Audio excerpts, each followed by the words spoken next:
The WWE Hall of Fame is the Friday before WrestleMania, and this is more of an interesting pick. I probably say that about most of the inductees so far, but especially since this one probably could be still performing on the main roster, honestly. Let's just put it this way. He's one of the only few men to have held the World Heavyweight Championship and the ECW Championship. At one time, he was legitimately the world's strongest man, and forever will be known as Sexual Chocolate, Mark Henry. Just looking at the managers real quick of what he's had for his career, because most of his accomplishments are in powerlifting and in weightlifting and stuff like that. Not really anything in wrestling, for an obvious reason, and we'll get to that in a little bit. But let's go over the people he has been managed by. First off, Tony Atlas during the ECW era, the new ECW era. Before Tony Atlas was Abraham Washington's sidekick after Henry was gone from ECW and was just laughing a lot. That was a thing that happened, yeah. Daivari, obviously, Daivari needed someone after the Muhammad Hassan incident. Excuse me, he had Kurt Angle for a while, and then he had Mark Henry at that point in time.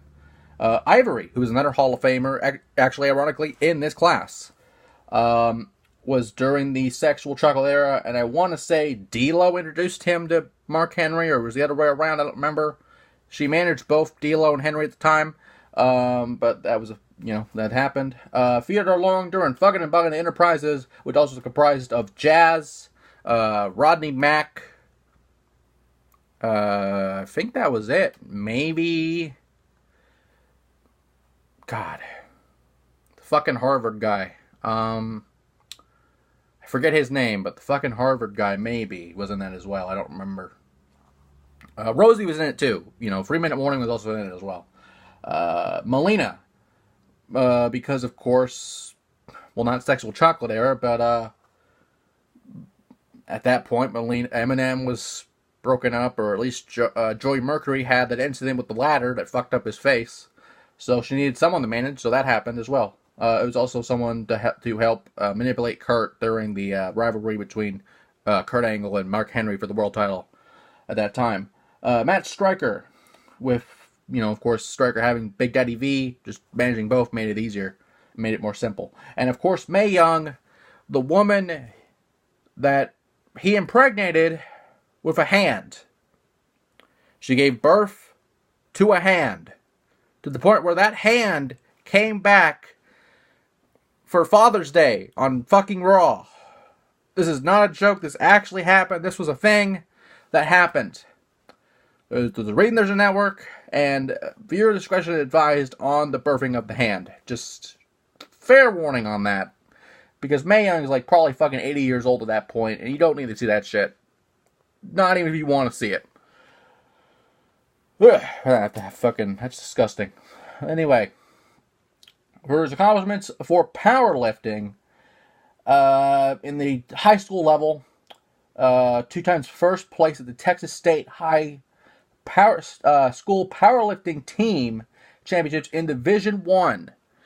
So for people that think D1, D2, D3 in football, the same thing goes for a lot of sports. Even at the junior level as well. And over Silsbee High School, of course, being from Silsbee, Texas. First place in the Texas State High School Powerlifting Championships in 1988 in the super heavyweight division. He also won first place in 1989 and 1990, and first place in the National High School Powerlifting Championship 1990 in the super heavyweight division at age 18. Just so we understand, powerlifting is not an easy thing to do. There's a reason you see it at the Olympics and these people are fucking jacked. Or you see bodybuilding, these people are fucking, bodybuilding's different because these people are on all kinds of shit. But most of the time in high school, it's all either raw dog or it's all, very heavily tested, drug tested. Because, you want to make sure these kids are actually fucking lifting. Like what they're actually, able to lift. And at that point, being first place in the country in 1990 is a hell of an accomplishment. And, his highest lift, I believe, well, in kilograms, it's not that much, but you convert it into pounds, and it's a very impressive 2,033 pounds, a little bit over a ton. Very impressive with, I'm assuming, bars, dumbbells combined, 832, 501, and 700 stacked up on each side, I believe. Or is that combined, maybe? I don't know.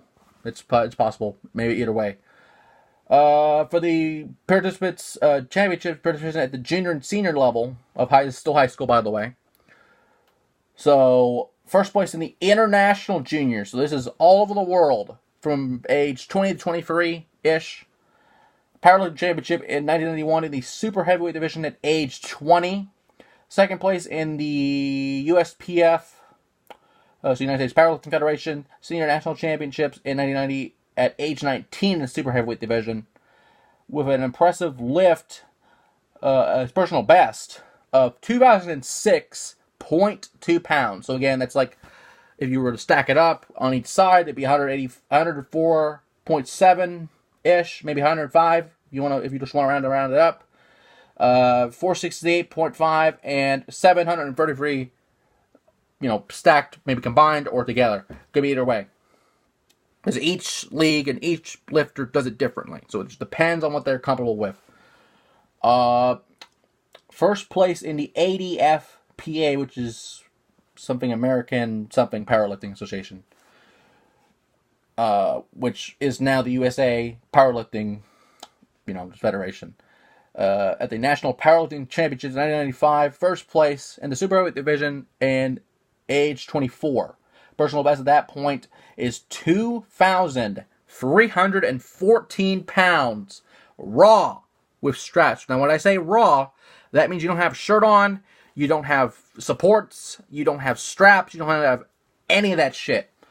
Either you lift it on your own or you're fucked. That's what it is. And that is incredible.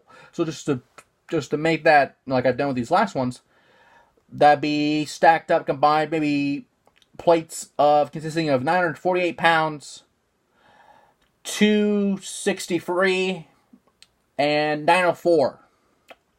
And of course, you'll have wraps for support. That's the only support you'll get at that point when you're lifting something that heavy. For the what is this?